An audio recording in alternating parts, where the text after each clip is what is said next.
अस्सलामुअलैकुम दोस्तों, क्या हाल चाल है आप लोगों के।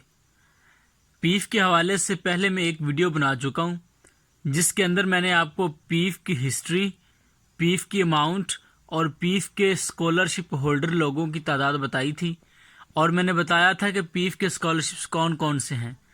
आज मैं उन स्कॉलरशिप्स को एक्सप्लोर करते हुए आपको बताऊंगा कि ये स्कॉलरशिप कौन सा है और किस लिए है। यहाँ पे आपके सामने स्क्रीन पर 4 किस्म के स्कॉलरशिप्स ओपन है। एक का नाम है पीफ स्कॉलरशिप्स, दूसरे का नाम है DFID स्कॉलरशिप्स, तीसरे का नाम है CMMS स्कॉलरशिप्स और चौथे का नाम है AJK स्कॉलरशिप्स। सबसे पहले मैं आपको बताऊंगा पीफ स्कॉलरशिप्स क्या हैं। देखिए जी, पीफ स्कॉलरशिप्स हैं जी 3 किस्म के। एक है मास्टर लेवल स्कॉलरशिप्स, एक है आउटरीच स्कॉलरशिप्स और एक है पीफ एडिशनल स्कॉलरशिप्स। सबसे पहले मैं आपको मास्टर लेवल के स्कॉलरशिप्स के बारे में बताता हूँ कि ये कौन से स्कॉलरशिप्स हैं। देखिए जी, मास्टर लेवल के स्कॉलरशिप्स वो स्कॉलरशिप्स हैं जिसके अंदर PEEF has allocated 20% of its annual scholarship quota for masters level scholarship. Pakistan के अंदर मास्टर्स के लिए पीफ से बड़ा कोई स्कॉलरशिप नहीं है। मास्टर्स के लिए सबसे ज़्यादा स्कॉलरशिप देता है पीफ। मतलब अपनी टोटल अमाउंट का 20% पीफ ने मास्टर के स्कॉलरशिप्स के लिए अनाउंस किया हुआ है। These scholarships are awarded to the talented and deserving students enrolled in partner universities of Punjab in order to fulfill the eligibility criteria. Eligibility criteria क्या है जनाब? देखें कि इसके अंदर पंजाब का डोमिसाइल होना ज़रूरी है। देखें ये पंजाब का डोमिसाइल होना ज़रूरी है। 60% तक मार्क्स या मिनिमम CGP जो है ना 2.5, उसकी बैचलर्स के अंदर 2.5 तक डिग्री होना ज़रूरी है। अगर एनुअल एग्जामिनेशन है, ये 8 सेमेस्टर सिस्टम है उसके अंदर, ठीक है। फिर उसके अंदर एक एडमिशन लेना फुल टाइम स्टूडेंट के तौर पर किसी भी यूनिवर्सिटी के अंदर वो ज़रूरी होना चाहिए। Student enrol in spring fall session where application applicable and morning afternoon evening sessions applicable are also eligible to apply for PEEF scholarship. ठीक है जी, इस बात की आपको लगी समझ। उसके बाद मैं बताता चलूँ क्या है। Declared monthly income of parents, ठीक है, 37,000 से कम होनी ज़रूरी है। उसके अलावा कुछ स्पेसिफिकेशंस होती हैं, लाइक जो 1 से 4 ग्रेड तक जो लोग होते हैं, मुलाजिम होते हैं, ठीक है, या जो शहीद होते हैं उनके बच्चे होते हैं, तो उनके लिए ये रियायत होती है। अच्छा, besides fulfilling PEEF eligibility criteria the prospective student must qualify the merit and need criteria of the respective university government post graduate college. ठीक है, तो इसका मतलब है कि पीफ की एलिजिबिलिटी क्राइटेरिया होने के साथ साथ उसको यूनिवर्सिटी और कॉलेज के जो क्राइटेरिया हैं उसके भी फुलफिल करना ज़रूरी है। तो आपको मास्टर लेवल के स्कॉलरशिप्स का पता चला है। जो एलिजिबल नहीं है उसका देख लें कि स्टूडेंट्स जो ऑलरेडी पास कर चुके हैं MA MSc MPhil वगैरह वो नहीं अप्लाई कर सकते। मार्क्स इम्प्रूवर और स्टूडेंट जो के एग्जामिनेशन में सप्लीमेंट्री हैं वो नहीं अप्लाई कर सकते। जो लोग के मार्क्स स्टार के साथ पास हुए, मतलब बहुत कम मार्क्स के साथ पास हुए, वो भी अप्लाई नहीं कर सकते। किसी और स्कॉलरशिप को अगर वेल कर रहा है फिर भी आप अप्लाई नहीं कर सकते। और अगर आप beneficiary of prime minister fee reimbursement कर रहे हैं, अगर फीस की आपके लोन वगैरह ले रहे हैं फीस का गवर्नमेंट से, तो फिर भी आप अप्लाई नहीं कर सकते। उसके बाद इसके ऊपर अप्लाई कैसे करना है जी, इसके ऊपर PEEF has allocated scholarship quotas to all partner university of Punjab. ठीक है, जितने भी यूनिवर्सिटी हैं पंजाब की, जो पार्टनर यूनिवर्सिटी गवर्नमेंट की तकरीबन यूनिवर्सिटीज़ हैं और कुछ प्राइवेट, तो वो पार्टनर यूनिवर्सिटीज़ हैं, वहाँ पे आप अप्लाई कर सकते हैं। इसके अलावा अप्लाई नहीं कर सकते। आपने एप्लीकेशन फॉर्म को वेबसाइट से डाउनलोड करना है। देन आपने उसको फिल करते हुए स्कॉलरशिप एप्लीकेशन को यूनिवर्सिटी के फाइनेंशियल एड के या स्कॉलरशिप ऑफिस के अंदर आपने इसको सबमिट कर देना है। आप डायरेक्टली पीफ को उसको अपने डॉक्यूमेंट सबमिट नहीं कर सकते। ठीक है जी। PEEF scholarship stipend are disbursed on the biannual basis, मतलब साल में 2 दफ़ा, ये 1 साल के अंदर 2 दफ़ा ये आपको पैसे मिलते हैं स्कॉलरशिप के। ठीक है, ये वो बताना चाह रहे हैं। The next scholarship instalment is release on the basis of acknowledgement of the previous scholarship stipend and satisfactory academic performance.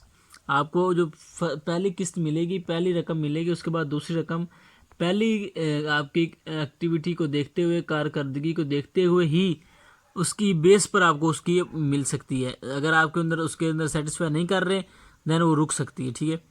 आप ड्यूरेशन कितनी होती है स्कॉलरशिप की? ड्यूरेशन होती है जनाब पूरी आपकी डिग्री जो है ना डिसिप्लिन की जो आप कर रहे हैं मुकम्मल होते तक आपको पीएफ की तरफ से स्कॉलरशिप मिलता रहता है।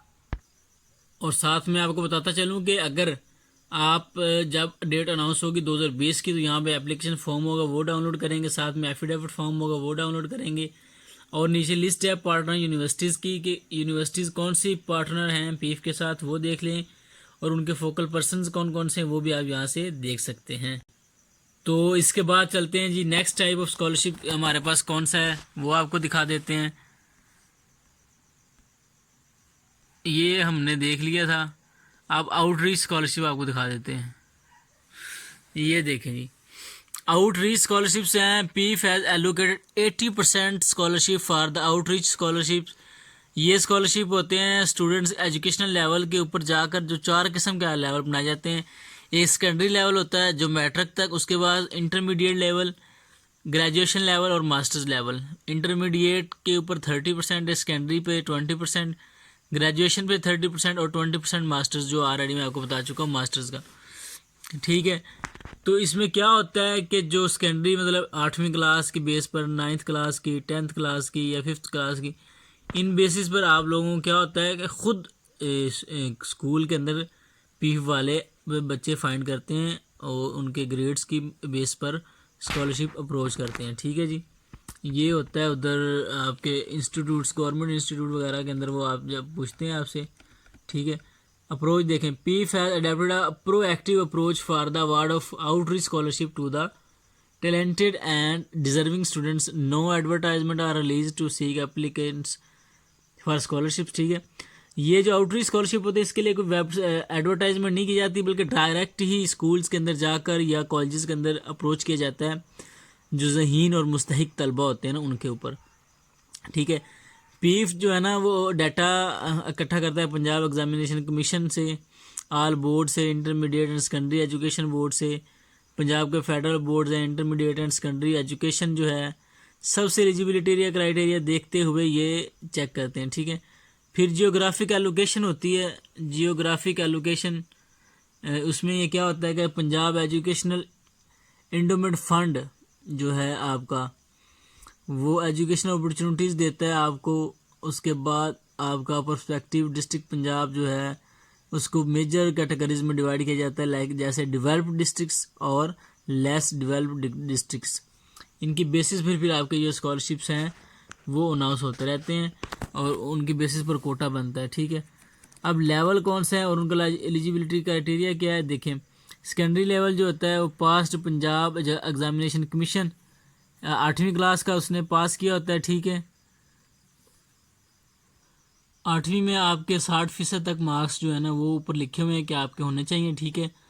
और आपने अगर रेगुलर एडमिशन भी ले लिया हो अपना 9th क्लास के अंदर तो इस बेस पर उसके बाद आपके पेरेंट्स की सैलरी 23,000 से कम होना ज़रूरी है। और उसमें कुछ स्पेशल कोटाज होते हैं जैसे कि ऑर्फन स्टूडेंट हो या चिल्ड्रन जो है गवर्नमेंट एम्प्लॉय का हो जिसका ग्रेड 1 से 4 है। उसके अलावा माइनॉरिटी रिलीजन हो सकता है, स्पेशल चिल्ड्रन हो सकते हैं, चिल्ड्रन जो शहीद हुए होते हैं टेररिस्ट अटैक्स के, जिनके पेरेंट्स उनके बच्चे जो हो सकते हैं, ठीक है। तो ये स्पेशल कोटाज भी होते इसके अंदर आपके होते हैं। इसमें कुछ नोट है कि the children of government servants जो जिनका ग्रेड 1 से 4 है वो इनकम लिमिट से उनको इनकी जो इनकम लिमिट है वो नहीं देखी जाती क्योंकि उनका ग्रेड बहुत छोटा होता है उनके लिए, तो फिर ये इसी सिस्टम चल जाता है।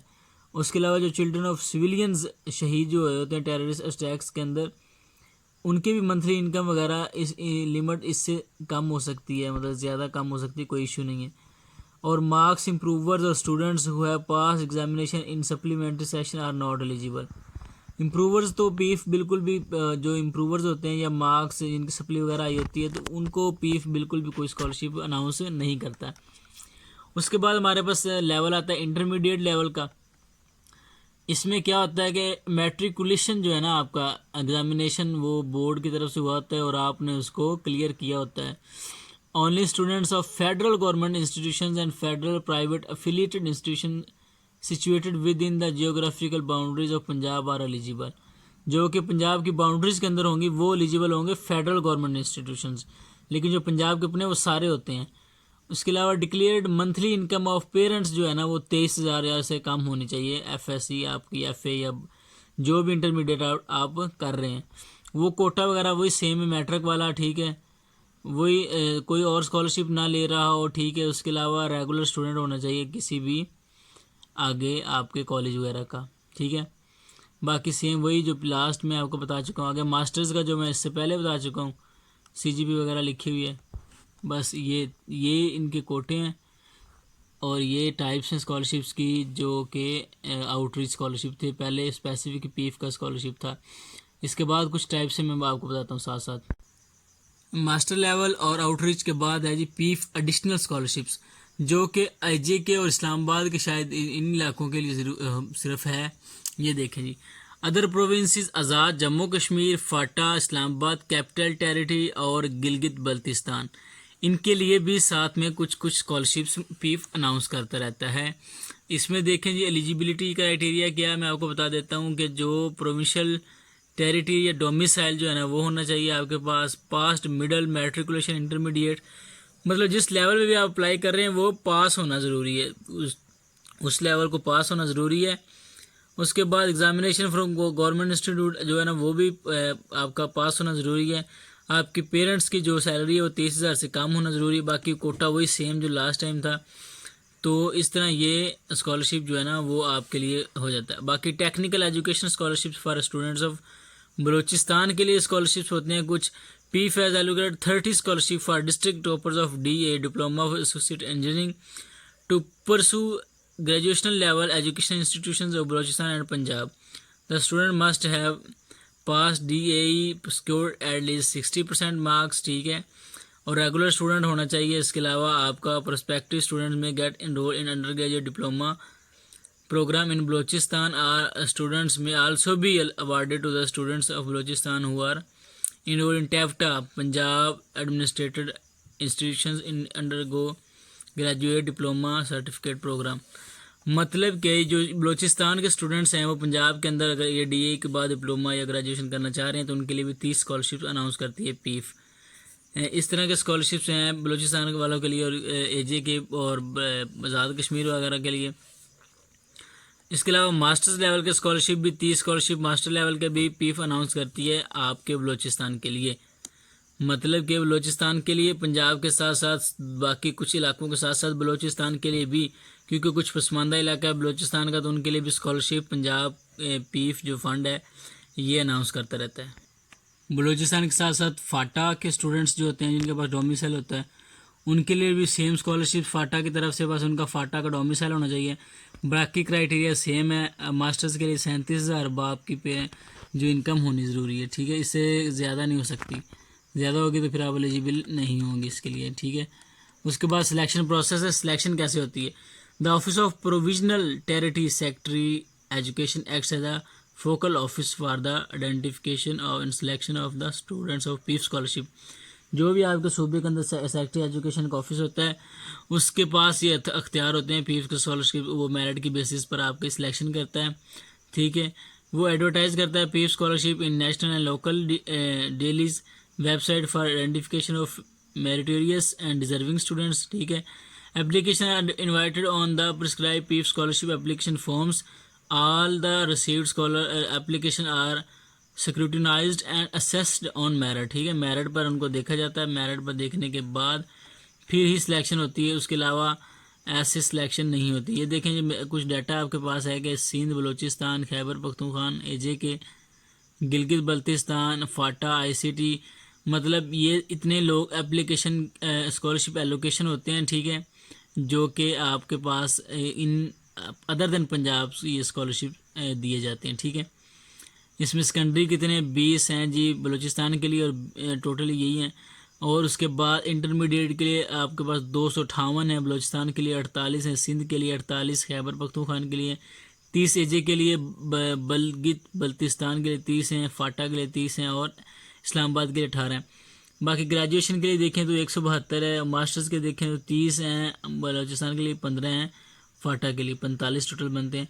तो इस तरह पंजाब पीफ जो है ना वो बाकी सूबों की भी हेल्प साथ साथ कर रहा है। ये पीफ स्कॉलरशिप के बारे में बता दिया। अब आपको बताता हूँ DFID स्कॉलरशिप्स कौन से होते हैं। आप मेरे साथ अटैच रहिए, ये आपको इसमें पता चलेगा। ये देखें जी, DFID स्कॉलरशिप प्रोग्राम, ये प्रोग्राम आपका पंजाब एजुकेशनल फंड जो है ना, एंडोमेंट फंड और department for international development UK, ठीक है, UK यूनाइटेड किंगडम की तरफ से ये ऐड आती है आप लोगों, जो सिर्फ फीमेल्स के लिए होती है, ठीक है जी। ये फीमेल्स के लिए ख़ास तौर पर होती है, जो कि 900 मिलियंस तक इसकी अमाउंट होती है। तो ये इंटरमीडिएट लेवल पर देखें जी, अंडर इसका MOU साइन हुआ था कि additional 20,000 scholarship for meritorious and needy girl students for intermediate level education. मतलब DFID स्कॉलरशिप जो हैं वो फीमेल्स के लिए होते हैं, ठीक है, जो कि आपकी इंटरमीडिएट लेवल की स्टूडेंट्स होती हैं। और ये UK की तरफ से फ़ंड होता है पीफ के साथ, ये एग्रीमेंट है उनका, ठीक है। उस एग्रीमेंट की बेस पर ये फीमेल्स के लिए स्कॉलरशिप होता है। ये जी DFID स्कॉलरशिप का आपको पता चल चुका है, ठीक है। उसके बाद हमारे पास है CMS स्कॉलरशिप। ये फीमेल आपको नज़र आ रही होंगी, school of optometry and vision science में ये पीफ की स्कॉलरशिप होल्डर थी। Rabia Mubeen PhD PEEF scholar claims American academy of optometry award. इसको अवार्ड माशाल्लाह अमेरिका के अंदर मिला। ये पीफ की स्कॉलर थी, पीफ ने इनको बाहर भेजा हुआ था, क्योंकि आपको पता है पीफ बाहर भी भेजा। ये देखिए इसके अंदर मैं बताता हूँ। ये हमारे पास हैं जी chief minister merit scholarship CMMS, chief minister merit scholarship, जो कि PhD फॉरेन स्कॉलरशिप होते हैं। क्या आपको पता था कि पीफ के अंदर फॉरेन स्कॉलरशिप भी होते हैं? The government of Punjab has launch PhD foreign scholarship program under which eligible male and female student as per the eligibility criteria set for this scheme from time to time are selected to award the PhD scholarship to pursue education from top 550 ranked universities of the world.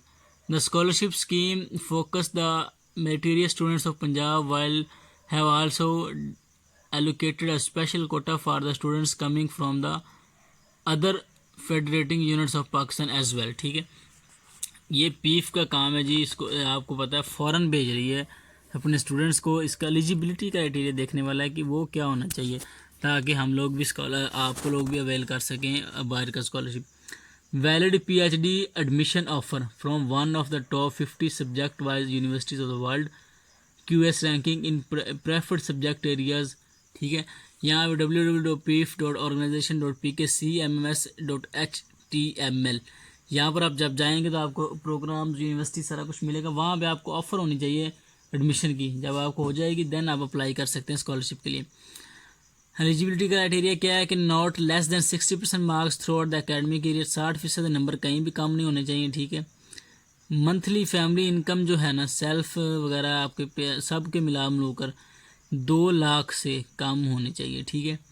Maximum age का आपकी 35 साल हो सकती है, इससे ज़्यादा नहीं। आप फॉरेन स्कॉलरशिप पहले वेल ना कर चुके हैं कोई भी, and must take up the scholarship in the year for which it offered and the scholarship shall be deferred to the next year, ठीक है। अगले साल आप इसको डेफर नहीं कर सकते, जिस साल आपको मिल रहा है उसी साल ही आपको जाना पड़ेगा, ठीक है। All Pakistani nationals both males and females are eligible to apply, ठीक है। तो ये इसका फ़ौरन का अप्लाई करने का ये इसका क्राइटेरिया है, ठीक है। ऑल पाकिस्तानी जो है ना इसके ऊपर अप्लाई कर सकते हैं। Existing permanent regular faculty members जो है ना of public sector teaching education institute of Pakistan are not eligible. जो टीचर्स टीचिंग वगैरह कर रहे हैं या गवर्नमेंट एम्प्लॉय हैं, ठीक है, एग्जिस्टिंग, वो इसके लिए एलिजिबल नहीं होंगे, ठीक है। ये फॉरेन स्कॉलरशिप क्या क्या कवर करेगा? हमारी 100% tuition fees, boarding and lodging fees, ठीक है, health insurance and air fare, ये जो हमारे खर्चे होंगे वहाँ पर ये इसको कवर करेगा। उसके बाद आप अपना वहाँ पे हल्का फुल्का कमाते हैं और अपना बाकी का सर्किट भी चला लेते हैं। अच्छा, 80% इसमें जो स्कॉलरशिप होते हैं वो साइंस डिसिप्लिन के लिए होते हैं, और 20% जो होते हैं आर्ट्स सब्जेक्ट्स के लिए, सोशल साइंसेज के लिए, ह्यूमैनिटीज़ के लिए, आर्ट्स के लिए, ठीक है। इस बात को आपने माइंड में रखना। 90% इसके अलावा स्कॉलरशिप जो होते हैं वो पंजाब के लिए होते हैं, 10% जो होते हैं ना बाकी एरियाज़ के लिए होते हैं। तो इस तरह से ये स्कॉलरशिप से इतनी टाइप्स थी। इसके चौथी टाइप AJ की वाली वो मैं पहले बता चुका हूँ। फाटा, गिलगित बल्तिस्तान, आज़ाद एंड जम्मू कश्मीर, ये सारे स्कॉलरशिप उन लोगों के लिए। तो इसको आपने विज़िट करते रहना है, आपने मेरे चैनल पर रहना है, आपको हर तरह की स्कॉलरशिप की अपडेट्स मिलती रहेगी। अब मैंने कंप्लीट आपको स्कॉलरशिप के बारे में समझा दिया। अब नेक्स्ट जो आएगा वो मैं इसकी डेट अनाउंस करूँगा, यही डेट आएगी मैं आपको इसके ऊपर अपडेट कर दूँगा और आप लोगों ने अप्लाई कर देना है। वीडियो देखने के लिए बहुत शुक्रिया एंड कीप सपोर्टिंग। जज़ाकल्लाह।